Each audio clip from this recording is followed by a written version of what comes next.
नमस्कार, मैं हूं विवेक और बुलेटिन में हम दिखाएंगे आपको राजनीति और राजनेता की खबर, खेल और खिलाड़ी की खबर, अपराध और एंटरटेनमेंट की खबर और 1 मिनट में खबरों की तह तक का पूरा विश्लेषण। देखिए खबर 1 मिनट।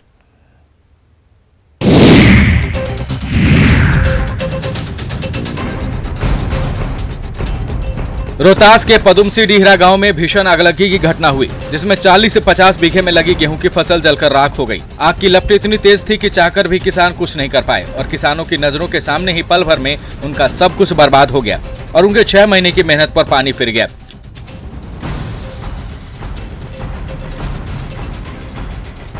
एक तरफ खेती में लगी फसल जल रही थी और बेबस किसान सड़क किनारे खड़े होकर अपनी संपत्ति बर्बाद होते देख रहे थे। फायर ब्रिगेड को फोन भी किया, लेकिन 3 किलोमीटर की दूरी तय करने में दमकल कर्मियों को 2 घंटे लग गए।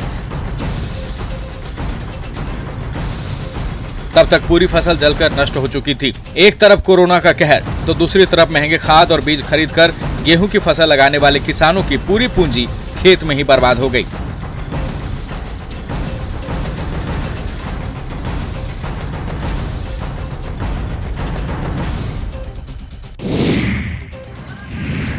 बेतिया के खलवा टोला गांव में भीषण आग लग गई। अगलगी की ये घटना गैस सिलेंडर के फटने से घटी। भीषण आग में 3 घर जलकर पूरी तरह से राख हो गए। ग्रामीणों की माने तो गांव में भागवत कथा का आयोजन हो रहा था। धार्मिक अनुष्ठान के अंतिम दिन भोज का आयोजन किया जा रहा था, जिसके लिए खाना बनाया जा रहा था। तभी अचानक गैस सिलेंडर के फटने से आग लग गई, जिसमें घर में रखा सारा सामान जलकर राख हो गया। लोगों ने आग पर काबू पाने की पूरी कोशिश की, लेकिन आग के लपटों के आगे सारी मशक्कत छोटी साबित हुई। ग्रामीणों का आरोप है कि सूचना के बाद भी प्रशासन ने उनकी बातों पर गौर नहीं किया और खुशी का माहौल गमगीन हो गया। फिलहाल प्रशासन की ओर से सहायता का भरोसा गांव वालों को दिलाया गया। गैस सिलेंडर से आग लगा है, खाना वाना बन रहा था और उसमें आग लग गया। गंगा की लहरों के बीच नाव पर 2-2 ट्रैक्टर पर भूसे की भारी बोझ। ये नजारा है मुंगेर के दियारा इलाके का, जहां प्रशासन की नाक के नीचे लोग हादसे को दावत दे रहे हैं। तस्वीरों में आप देख सकते हैं कि कैसे लोग जान जोखिम में डालकर नाव से ओवरलोड ढुलाई कर रहे हैं और प्रशासन बेखबर है, क्योंकि प्रशासन पिछले हादसे से सबक नहीं ले रहा है। 2 दिन पहले पूर्व दियारा से 2 नावों पर ऐसे ही 3 ट्रैक्टर के साथ 30 से 25 लोग गंगा पार कर रहे थे और इसी दौरान नाव गंगा में पलट गई। 2 बच्चों को छोड़कर सभी लोग तैरकर गंगा से पार कर गए। लापता 2 बच्चों में एक बच्चे की डेड बॉडी दूसरे दिन गंगा से गोताखोरों ने बरामद कर लिया, जबकि एक बच्चे की खोजबीन अभी भी जारी है। बावजूद इसके लापरवाही सिस्टम की संजीदगी पर बड़ा सवाल है। कोरोना की दूसरी लहर में मौजूद तमाम सुविधाएं नाकाफी साबित हो रही है।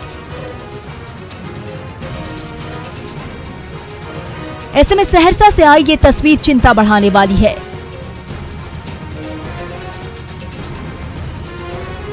सड़क पर टोचन के सहारे चलती ये एम्बुलेंस तमाम दावों की हवा निकाल रही है।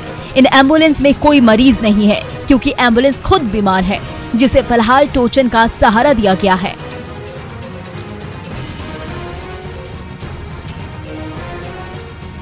एम्बुलेंस के ड्राइवर की माने तो मरीज को अस्पताल छोड़ने के बाद एम्बुलेंस खराब हो गई, जिसे टोचन के सहारे ठीक कराने ले जाया जा रहा था। सवाल है कि पैंडेमिक सिचुएशन में व्यवस्था को जहां चाक चौबंद और दुरुस्त रहना चाहिए था, बीमार के लिए तैनात रहना था, वहां व्यवस्था खुद बीमार नजर आ रही है।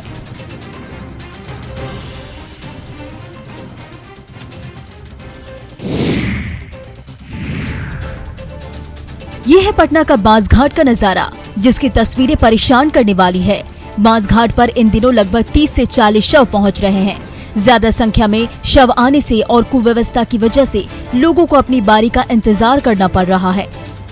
अंतिम क्रिया के लिए लोगों से पैसे ऐंठे जा रहे हैं, नियमों के मुताबिक बांसघाट पर विद्युत शवदाह गृह में सामान्य मौत पर जलाने के लिए 300 रुपए शुल्क है, जबकि कोरोना से मौत पर अंतिम संस्कार निःशुल्क किया जाता है।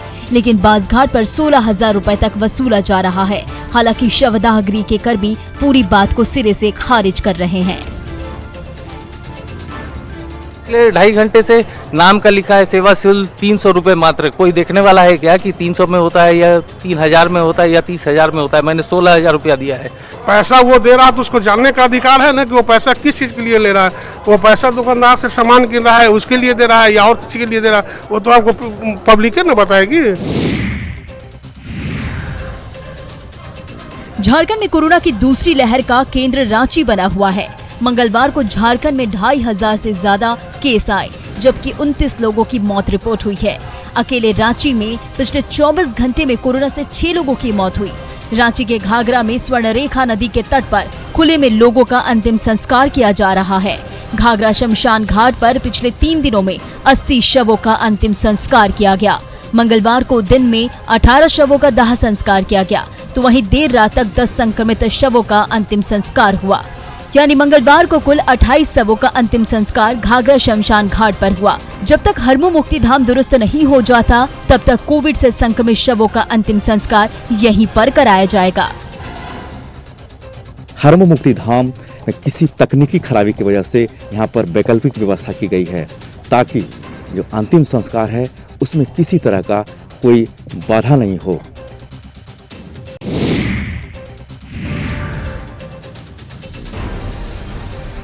महाराष्ट्र में कोरोना से बिगड़ते हालात को लेकर महाराष्ट्र सरकार ने आज रात 8 बजे से 1 मई की सुबह 7 बजे तक जरूरी सेवाओं को छोड़ सभी बंद रखने का फैसला लिया है, ताकि कोरोना के चेन को तोड़ा जा सके। महाराष्ट्र में दूसरे राज्यों के रहने वाले लोग लॉकडाउन की आशंका से सहमे हुए हैं, लिहाजा दिन भर लोकमान्य तिलक टर्मिनस पर यात्रियों की बड़ी तादाद देखी गई। बिहार यूपी के लोग अपने घर वापस हो रहे हैं। घर लौटने वाले लोगों के जहन में पिछले साल के हालात अब भी तरोताजा हैं, लिहाजा वक्त से पहले लोग अपने घर लौटना चाहते हैं। बढ़ती भीड़ को देखते हुए रेलवे ने लोगों से शांति बनाए रखने की अपील की है। जो लॉकडाउन का डर है, इसके लिए हम लोग भी गांव चले जा रहे हैं। आए थे इधर काम कर रहे थे, पर काम मिला नहीं, वो काम से निकाल दिया। 1 हफ्ता हुआ था, 1 हफ्ते वो तो घर से पैसा मंगा के और फिर जो है घर पे जा रहे हैं। बिहार समेत पूरे देश में कोरोना की रफ्तार काफी तेज है। मंगलवार को बिहार में मरीजों का आंकड़ा 4,000 के पार पहुंच गया। आलम यह है कि अस्पतालों में भीड़ बढ़ती ही जा रही है। पटना एम्स से जो आंकड़े मिले हैं वो चिंता बढ़ाने वाले हैं। पटना एम्स के 150 बेड फुल हो चुके हैं। कुछ ऐसा ही हाल पटना एम्स के आईसीयू का भी है। मरीजों की संख्या बढ़ने के कारण आईसीयू के सभी 40 बेड फुल है। हालात ये है कि 30 बेडों की संख्या बढ़ाई गई, लेकिन वो भी फुल हो चुके हैं। कल अकेले पटना में 1200 से ज्यादा नए केस सामने आए, जबकि 24 घंटे में 18 से ज्यादा लोगों की मौत हो चुकी है। जाहिर है, अस्पतालों में जिस तरह से मरीजों की संख्या बढ़ती जा रही है, अच्छे संकेत नहीं है। 50 बेड हैं, उसमें 40 आईसीयू बेड्स हैं और 150 एक पूरे के पूरे बेड हमारे पास भरे हुए हैं। यात्रियों से अनुरोध है कि सभी यात्री अपना कोविड टेस्ट करवा लेंगे। कोरोना के बढ़ते मामले। ये है रांची सदर अस्पताल का नजारा, जहां कोरोना को लेकर बड़ी लापरवाही साफ साफ नजर आई। सदर अस्पताल परिसर में पीपीई किट जहां तहां फेंकी दिखाई पड़ रही है, जबकि नियम के मुताबिक इसे इस्तेमाल के बाद नष्ट कर देना है, ताकि लोगों को संक्रमण से बचाया जा सके। लेकिन सदर अस्पताल में जरा भी सावधानी नजर नहीं आ रही है। तस्वीरों में आप भी फेंकी हुई पीपीई किट को देख सकते हैं। दरअसल झारखंड में कोरोना हर दिन नया रिकॉर्ड बना रहा है। कोरोना के बढ़ते आंकड़ों के बावजूद ये तस्वीरें चिंता बढ़ाने वाली है। कोरोना संक्रमण को दावत देने जैसी है। इस तरह की अगर तस्वीरें रहेंगी और अगर अस्पताल प्रबंधन इन छोटी छोटी बातों पर ध्यान नहीं दे रहा है, तब आप इसे क्या कहेंगे। और कहीं ऐसे ही भूल और चूक के बाद कोरोना का देश में कोरोना संक्रमण के बढ़ते खतरे का असर धार्मिक स्थलों पर भी देखने को मिल रहा है। सीता माता की स्थली सीतामढ़ी भी इससे प्रभावित है। यहाँ सरकार की नई गाइडलाइन का सख्ती से पालन किया जा रहा है। मंदिरों के दरवाजे सार्वजनिक दर्शन के लिए बंद कर दिए गए हैं, जिससे मंदिर के आसपास रोजगार कर रहे लोग प्रभावित हुए हैं। आप तस्वीर देख सकते हैं, यह वही पौराणिक स्थल है जहां राजा जनक ने हल चलाया था तो धरती के गर्भ से माता सीता प्रकट हुई थी। और इस पवित्र स्थल पर फिलहाल कोरोना संक्रमण को लेकर जो सरकार ने गाइडलाइन जारी किया है, उसको लेकर पूरी तरीके से अब सन्नाटा दिख रहा है। हर दिन यहाँ देश भर से पर्यटक माता जानकी के दर्शन के लिए आते हैं, लेकिन ये सिलसिला भी अब थम गया है। मंदिर के आसपास रोजगार करने वालों की उम्मीदें प्रशासन और सरकार पर लगी है।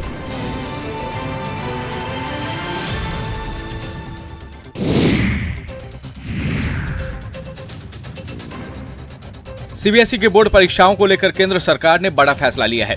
सीबीएसई क्लास 10 के एग्जाम्स इस साल रद्द किए गए हैं, जबकि 12वीं की परीक्षाएं स्थगित करने का फैसला लिया गया है। परीक्षाओं को लेकर शिक्षा मंत्रालय और सीबीएसई अधिकारियों के साथ प्रधानमंत्री मोदी की बैठक हुई, जिसमें ये अहम फैसला लिया गया। अब 1 जून को एक और बैठक होगी, जिसमें तब के हालात को देखते हुए फैसला लिया जाएगा। अगर परीक्षाएं होंगी तो 15 दिन पहले ही छात्रों को सूचित कर दिया जाएगा। सीबीएसई 10वीं बोर्ड के पेपर, जो कि 4 मई से 14 जून तक होने वाले थे, उन्हें पूरी तरह से रद्द कर दिया गया है। बोर्ड की ओर से छात्रों के परफॉर्मेंस के आधार पर नंबर्स दे दिए जाएंगे। अगर कोई छात्र या छात्रा अपने नंबर से खुश नहीं होगा तो उसे बाद में एग्जाम देने का मौका मिलेगा। पहली बार ऐसा हो रहा है कि जब सीबीएसई ने 10वीं की बोर्ड परीक्षा पूरी तरह रद्द कर दी है। देश में लगातार बढ़ते मामलों को देखते हुए सरकार ने ये फैसला लिया है। पिछले कई दिनों से 1 से 1.5 लाख से ऊपर मामले सामने आ रहे हैं। पिछले 24 घंटे में कोरोना का आंकड़ा 1.25 लाख के ऊपर जा चुका है।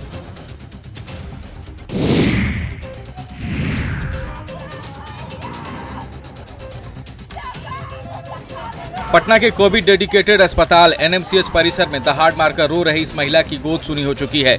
कल एनएमसीएच में एक पूर्व जवान की मौत हो गई थी। परिजनों का आरोप है कि स्वास्थ्य मंत्री मंगल पांडे के स्वागत में डॉक्टर और अस्पताल कर्मी लगे रहे, जिस कारण अस्पताल प्रबंधन ने इलाज में कोताही बरती और मरीज की मौत हो गई। हालांकि एनएमसीएच अस्पताल प्रबंधन ने परिजनों के आरोप को सिरे से खारिज किया है। अस्पताल प्रबंधन का कहना है कि मरीज की स्थिति पहले से ही बेहद खराब थी, जिससे बचा पाना मुश्किल था। मंत्री के आवभगत में नहीं थे।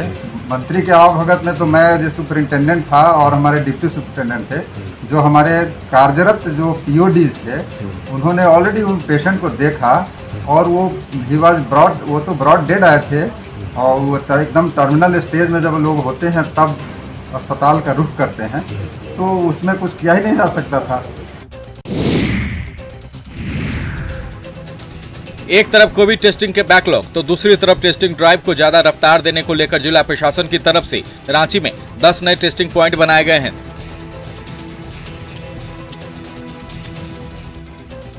सभी स्पॉट के स्वास्थ्य कर्मियों को 200 से 250 टेस्ट का टारगेट प्रतिदिन का दिया गया है। टेस्टिंग पॉइंट का मकसद है कि रांची की जनता को कोरोना जांच के लिए लंबी लाइनों में न खड़ा होना पड़े।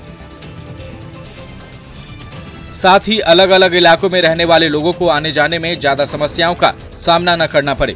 दरअसल पिछले कई दिनों से राजधानी रांची में सबसे ज्यादा केस सामने आ रहे हैं। की बात है तो जो टेस्ट कर रहे हैं वो भी ह्यूमन बीइंग्स है और पिछले 1 हफ्ता से हम लगातार लोग कोशिश कर रहे हैं कि हमारे लैब टेक्नीशियंस और जो लोग टेस्ट सैंपल्स लेते हैं उनकी संख्या को बढ़ाया जाए। कई बार प्रयास किया गया 40 टीम बढ़ाने के लिए, तो कुछ लोग निकल जाते हैं, छोड़ के चले जाते हैं।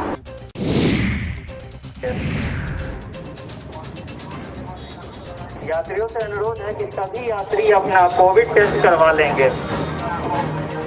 कोरोना के बढ़ते मामले और आज रात 8 बजे के बाद लॉकडाउन की आशंका से सहमे लोग महाराष्ट्र से निकलकर बिहार पहुंच रहे हैं। हर कोई जल्द से जल्द अपने घर पहुंचना चाहता है। आज एक स्पेशल ट्रेन महाराष्ट्र से दानापुर पहुंची। सैकड़ों की संख्या में लोग स्टेशन पर उतरे। महाराष्ट्र से आए लोगों की गहन जांच की गई। हालांकि कुछ लोगों ने तो स्टेशन पर जांच करवाई, लेकिन कुछ लोग बिना जांच करवाए ही बाहर निकल गए, जो मौजूदा वक्त में बेहद चिंता वाली बात है। नहीं, कोविड जांच नहीं हुई, ऐसे कैसे निकल के जा रही हैं? पता ही नहीं चल रहा है, फोन लगा रहे तो घर पे कोई फोन नहीं उठा। यहाँ कोरोना की जांच हुई? नहीं, अभी नहीं हुई। क्यों नहीं करवाई आप? लाइन में तो लगे थे तो फिर लेट हो रही थी तो जा रहे हैं। क्या नाम है आपका? खबरें जारी हैं, आगे देखते रहिए खबर 1 मिनट।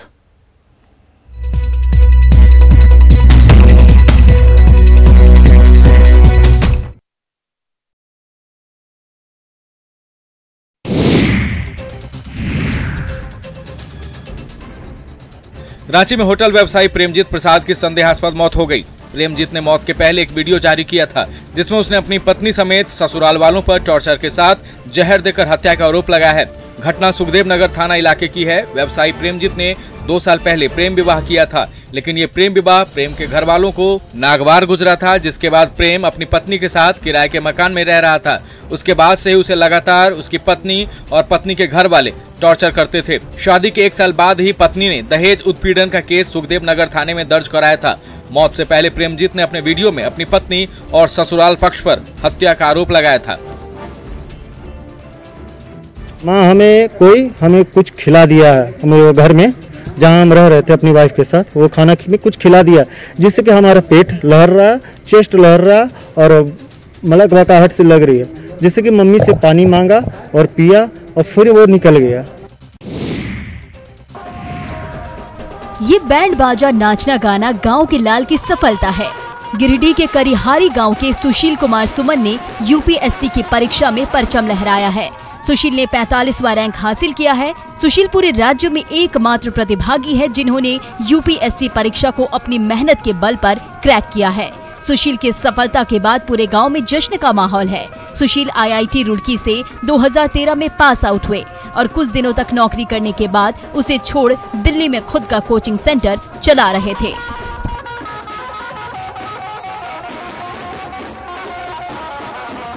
सभी लोगों ने मुझे सहायता दिया है। गांव वालों को स्पेशली मैं थैंक यू बोलना चाहता हूं, क्योंकि आज जो भी कुछ हूं उन लोगों की प्रेरणा की वजह से हूं। बड़े और जो छोटे हैं, छोटे हमेशा प्यार दिए हैं मुझे, बड़े लोग हमेशा आशीर्वाद दिए हैं मुझे। तो आज जो भी कुछ है, मम्मी पापा, चाचा चाची, भैया भाभी, स्पेशली मेरे रिलेटिव में अगर देखा जाए तो भोला भैया एंड भाभी, उनका बहुत बड़ा सपोर्ट रहा है मेरे लाइफ में।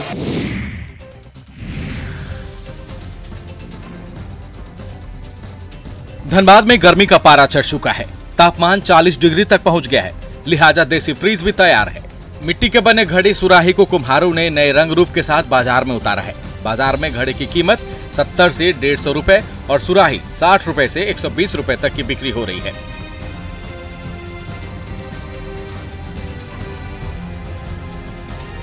कोरोना को देखते हुए लोग फ्रीज के पानी से परहेज कर रहे हैं, लिहाजा घड़े की मांग बढ़ गई है। कड़ी मेहनत से घड़ा बनाने वालों को इस बात की टीस है कि जितना मेहनत वो करते हैं उस हिसाब से उन्हें मेहताना हासिल नहीं होता। तो पैसा बढ़ा के तब ना कि हम लोग को भी गुजर हो जाए। बहुत शुभ माना गया है। फिर अथी से बढ़िया है, फ्रिज से तो बढ़िया है। फ्रिज में तो बीमारी होता है, इसमें कोई बीमारी नहीं है ना। चित्ते नहीं समझता, इतना दाम है मिट्टी का। अरे मिट्टी का भैया नहीं ना। और खबरें लगातार जारी हैं, आप बने रहें हमारे साथ।